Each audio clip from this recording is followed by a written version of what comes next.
Shalom Bapak Ibu Saudara, bagaimana kabar Bapak Ibu Saudara semuanya? Saya selalu berdoa dan berharap kita tetap dalam perlindungan dan penyertaan Tuhan sampai kita berjumpa dengan Tuhan kita Yesus Kristus. Inilah iman pengharapan kita, orang-orang yang telah dipilih, dipanggil oleh Tuhan untuk menerima hidup yang kekal.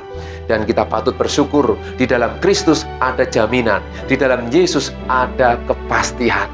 Luar biasa Bapak Saudaraku, hari ini kita akan belajar firman Kristus, firman yang memberikan satu kepastian. Dan tema kali ini akan saya beri judul hidup dalam kepastian. Kenapa? Karena hari-hari ini banyak orang yang masih ragu-ragu. Banyak orang yang masih abu-abu dalam pengenalan akan Kristus. Banyak mereka yang masih belum memiliki rasa percaya diri bahwa ketika mereka meyakini sesuatu, mereka belum memiliki satu keyakinan yang mantap, keyakinan yang matang. Di dalam Yesus kita semakin diteguhkan. Sehingga sebagai orang Kristen, Yesus tidak pernah membawa agama, tapi karena kita tinggal di negara di Indonesia harus beragama, sehingga kita disebut orang Kristen, beragama Kristen. Yesus tidak pernah memberitakan agama, tidak pernah mengajarkan agama. Yang Yesus ajarkan adalah kerajaan Allah dan kebenarannya. Karena Dia adalah kebenaran, Dia adalah kehidupan, dan Dia adalah jalan itu, Bapak Ibu Saudara. Maka kita bersyukur jika hari ini masih bisa belajar firman Tuhan, kita mendengar firman Kristus, kita akan mendapatkan jaminan keselamatan. Luar biasa, mari kita akan buka di dalam Yakobus pasal yang ke-5, ayat yang ke-7 sampai dengan ayat yang ke-11. Kita tahu bahwa Yakobus mendapatkan karunia, hikmat dari Tuhan untuk menyampaikan kebenaran. Dan pada zamannya pun, umat Kristen, pengikut Kristus mengalami masa-masa yang tidak mudah. Mereka juga mengalami masa-masa sukar, bahkan masa aniaya. Sehingga Yakobus harus menyampaikan bersabar dalam penderitaan. Konteks di situ, Yakobus 5 ayat 7 sampai 11 berjudul bersabar dalam penderitaan. Dan memang firman Tuhan di dalam 2 Timotius 3 ayat yang ke-12 mengatakan bahwa memang setiap orang yang mau hidup beribadah di dalam Kristus Yesus akan menderita aniaya. Aniaya ini perlu dijelaskan dan saya sudah pernah menjelaskan. Ya, di dalam pengikutan kita akan Kristus kita akan mengalami banyak tantangan, banyak tekanan, bahkan ujian, godaan, cobaan yang tidak akan pernah habis selama kita masih tinggal di bumi ini. Karena tempat tinggal kita bukan di bumi, Bapak Ibu Saudara. Kita akan bersama-sama dengan Tuhan kita, Yesus Kristus. Kenapa? Karena memang di dalam Yesus ada jaminan. Tuhan berkata, ya, serigala punya liang, burung punya sarang, namun tidak ada tempat untuk meletakkan kepala anak manusia. Yesus tidak berasal dari bumi ini, namun Dia memberikan hidup yang kekal ketika Dia naik ke surga, disaksikan oleh banyak orang. Dan Yesus naik ke surga, Dia menyediakan tempat bagi kita yang percaya dan setia mengasihi Dia, yang hidup di dalam firman-Nya. Amin Bapak Saudaraku, makanya kita harus semakin giat, semakin bersukacita dan bersemangat di tengah-tengah zaman yang tidak menentu ini. Ya, dan kita tahu ada berita-berita tentang vaksin yang membuat kita ini seringkali bisa lemah. Ya, orang menjadi takut, cemas, khawatir dan lain sebagainya. Dan kita tahu kita sudah melewati masa-masa COVID. Banyak orang-orang yang mati karena ketakutan.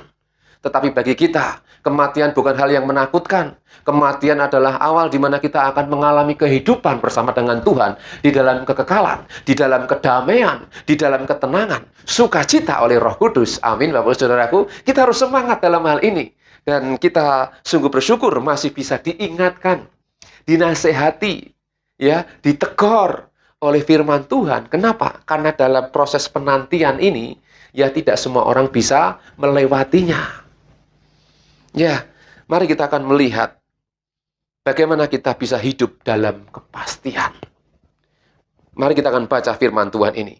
Karena itu saudara-saudara, bersabarlah sampai kepada kedatangan Tuhan. Sesungguhnya petani menantikan hasil yang berharga dari tanahnya. Dan ia sabar sampai telah turun hujan musim gugur dan hujan musim semi.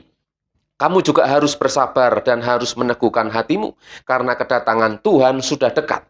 Saudara-saudara, janganlah kamu bersungut-sungut dan saling mempersalahkan, supaya kamu jangan dihukum. Sesungguhnya hakim telah berdiri di ambang pintu. Saudara-saudara, turutilah teladan penderitaan dan kesabaran para nabi yang telah berbicara demi nama Tuhan. Sesungguhnya kami menyebut mereka berbahagia. yaitu mereka yang telah bertekun.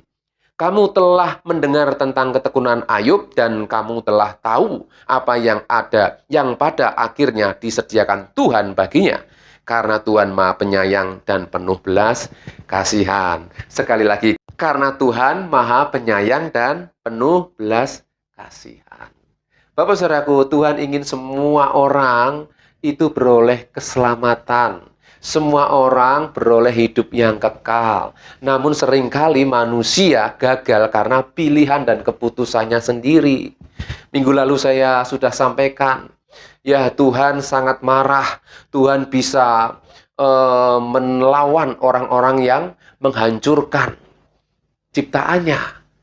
Namun seringkali manusia sendiri yang menghancurkan dirinya sendiri. Oleh karena keinginan sendiri, ego sendiri. Bapak ibu saudaraku, banyak manusia-manusia yang gagal karena mereka hidup menuruti keinginannya sendiri. Keras kepala, tegar tengkuk. Sehingga tidak heran orang-orang Israel yang keras kepala, tegar tengkuk dan melawan, menentang Musa dan melawan Tuhan. Mereka banyak yang binasa. Bapak saudaraku, kita tidak ingin binasa oleh karena kekerasan hati kita. Jika kita diingatkan oleh firman Tuhan, ditegur, dinasihati, kita justru bersyukur. Karena kita dibawa Tuhan untuk memperoleh keselamatan. Amin, Bapak saudaraku. Ya, bagaimana kita sebagai pengikut Kristus dapat hidup di dalam kepastian? Poin yang pertama, kita harus bersabar dalam masa penantian. Sekali lagi, pada zaman Yakobus, Yakobus memperingatkan orang-orang percaya pada waktu itu untuk tetap bersabar. Tidak gampang loh Bapak Ibu Saudara. Tidak gampang. Dan kita tahu pada zaman Yakobus tentunya aniaya masih berlaku. Tidak hanya aniaya secara verbal, tapi fisik.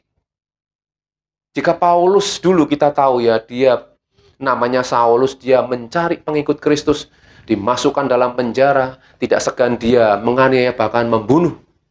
Ya, sehingga Paulus dia tidak layak karena dia pernah membunuh pengikut Kristus.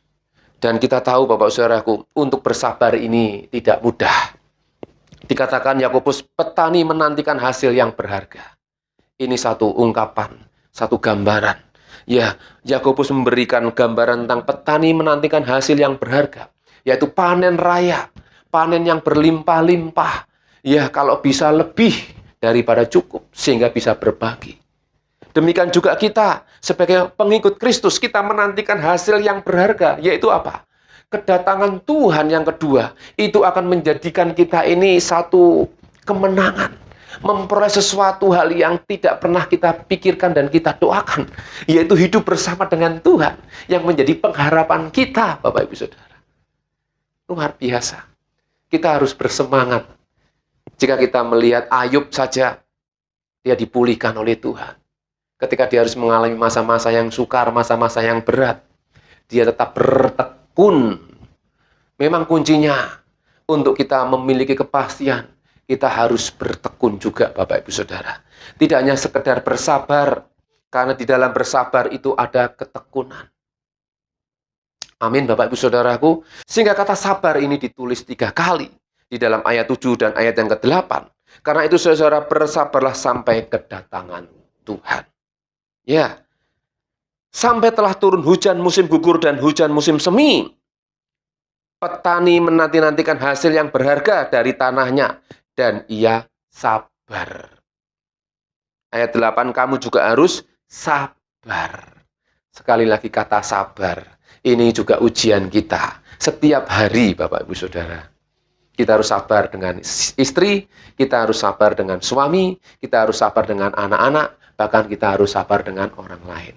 Bahkan dalam situasi tertentu kita dilatih untuk sabar. Dimanapun, di jalan pun kadang kita sering dilatih kesabaran kita. Demikian juga Bapak Ibu Saudaraku, ketika kita menanti-nantikan Tuhan, Tuhan melatih kita untuk belajar sabar. Dia, Tuhan memang panjang sabar, tapi bagi Tuhan segala sesuatu juga ada waktunya. Demikian juga hidup kita. Manusia 70 tahun, jika lebih pun, ya itu anugerah. Tapi kita bersyukur jika Tuhan masih mengingatkan kita untuk bisa belajar sabar. Hari ini mari kita bertekun. Amin. Kita harus bertekun dalam kesabaran, Bapak Ibu Saudara. Ini poin yang pertama. Kenapa Tuhan ingin supaya kita menjadi orang-orang yang sabar? Karena dalam kerajaan surga tidak ada orang yang gerusa-gerusu. Tidak ada orang yang ingin menang sendiri. Tapi satu dengan yang lain diberkati oleh karena hati yang penuh dengan kesabaran. Dan Tuhan rindu selama kita tinggal di bumi yang sementara ini, orang-orang bisa melihat kesabaran kita. Bukan kuat dan gagah kemampuan kita, tapi karena ada Kristus yang melatih kita bisa sabar. Amin. Amin, Bapak Saudara. Bersabarlah dalam segala keadaan. Seperti kita menanti-nantikan Tuhan datang kedua kali. Luar biasa. Kemudian yang kedua, kita akan melihat ayat yang ke-8. Kamu juga harus sabar dan harus meneguhkan hatimu, karena kedatangan Tuhan sudah dekat. Kita harus meneguhkan hati kita. Kita ingat kisah tentang Yosua dan Kaleb.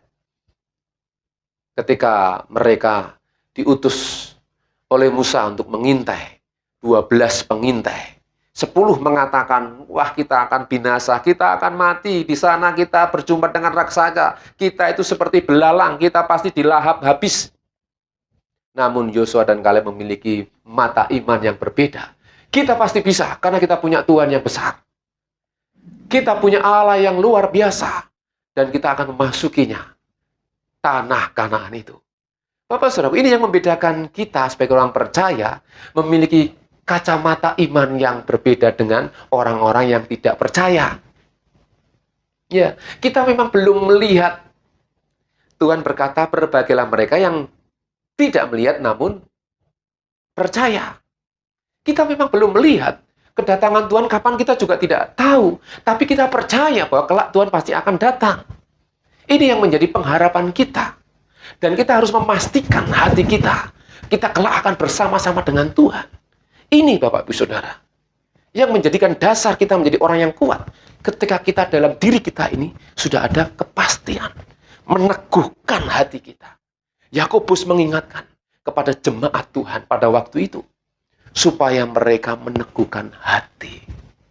Jangan bimbang, jangan ragu, jangan khawatir, jangan cemas.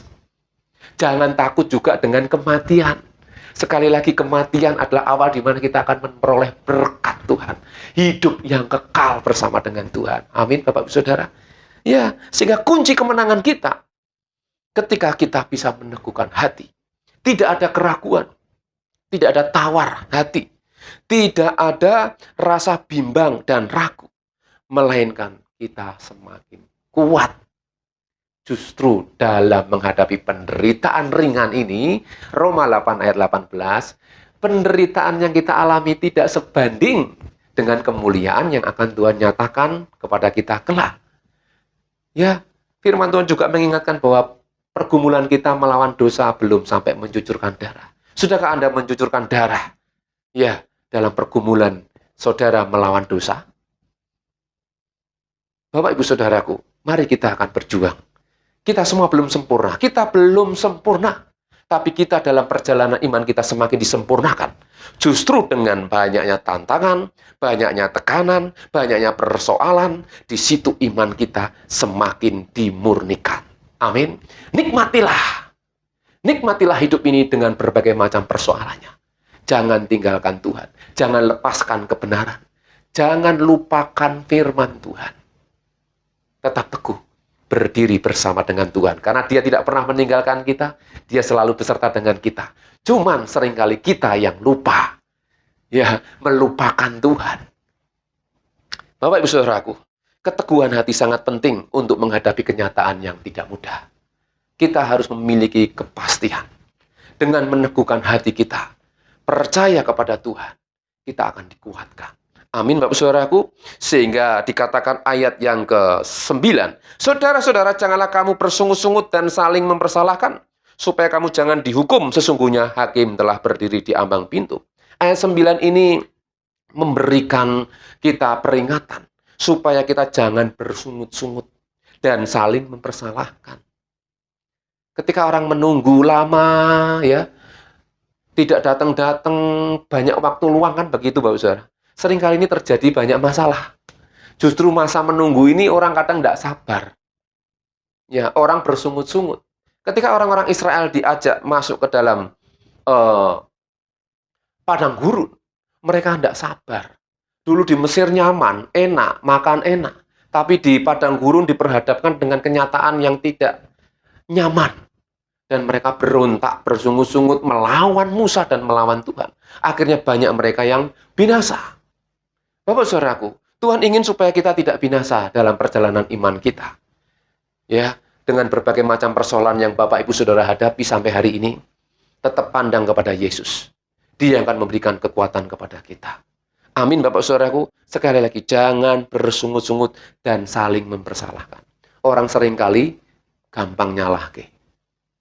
Ya, suami, istri, ya, anak, masalah-masalah yang kecil bisa jadi besar. Karena orang ingin mencari kambing hitam. Di dalam Kristus ada kasih mesra. Di dalam Kristus ada nasihat. Di dalam Kristus ada penghiburan kasih. Kita diminta Tuhan untuk saling menguatkan, bukan menghancurkan.